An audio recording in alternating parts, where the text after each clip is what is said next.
যে মালিকের যদি কোনো অসৎ উদ্দেশ্য থাকে অবশ্যই এটা একদিন ফাঁস হবে। আর যদি সম্প্রতি ভাইরাল হওয়া নবীন ফ্যাশনের যে শোরুম সেটাকে বন্ধ করার চেষ্টা করছিল একটা সিন্ডিকেট, তো সেটা মগবাজারের শোরুমের উপর।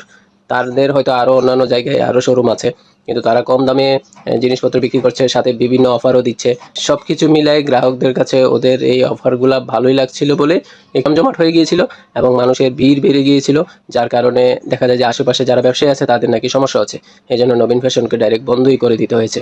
এখন কথা হচ্ছে, নবীন ফ্যাশন যখন মামলা করতে চাইছে বা আইনি সহায়তা নিতে চাইছে, সেখানকার থানার ওসি বলছে যে মানে ওদের সাথে পেরে উঠবেন না উনি।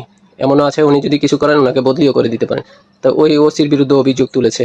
তারপরে পরবর্তীতে উনি বলেছে যে এখানে যদি আমি আমার প্রফিট, আমার যে লাভ হয় সেটা আমি একটু শেয়ার করি। তখন উনি বলেছে যে ওনার প্রতি পাঞ্জাবিতে 240 টাকা করে খরচ পড়ে, তো সাথে একটা ব্যাগ দেয়, তো সেটার দাম হচ্ছে 10 টাকা। তো উনি 300 টাকা করে যদি বিক্রিও করে ওনার 50 টাকা করে লাভ থাকে। তো সেই হিসাবটাও উনি দেখিয়েছেন। তো এটা হচ্ছে বেসিক ব্যাপারটা। এখন উনার প্রতি সহানুভূতি দেখাচ্ছে সারা দেশের মানুষ। আমিও বলি এত কম দামে আসলে বিক্রি করা উচিত, কারণ সাধারণ মানুষের তো উপকার হচ্ছে। উনি কোন মাইন্ডে এটা করেছেন এটা জানি না, এটা মার্কেটিং স্ট্র্যাটেজি হতে পারে অথবা গ্রাহককে আকর্ষণ করার একটা উপায় হতে পারে। যে কোনো উপায় হোক, হয়তো লস দিয়ে বিক্রি করছেন অথবা নামমাত্র মূল্যে বিক্রি করছেন যেন ওনার মার্কেটটা ধরতে পারেন।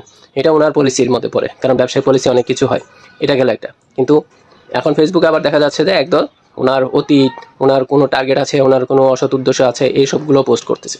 তা আমার কাছে মনে হয় আপাতত দৃষ্টিতে নবীন ফ্যাশনের সাথে খারাপ হয়েছে, কিন্তু ওনার যে মালিকের যদি কোনো অসৎ উদ্দেশ্য থাকে অবশ্যই এটা একদিন ফাঁস হবে। আর যদি উনি ওনার জায়গায় সৎ থাকেন, ওনার ব্যবসাকে ভালোভাবে প্রতিষ্ঠিত করতে চাইছেন এবং সাধারণ মানুষের কাছে ন্যায্য মূল্যে পণ্য বিক্রি করতে চাইছেন, তাহলে উনি কিন্তু রাইট আছে। আপনাদের কি মতামত জানিয়ে যান।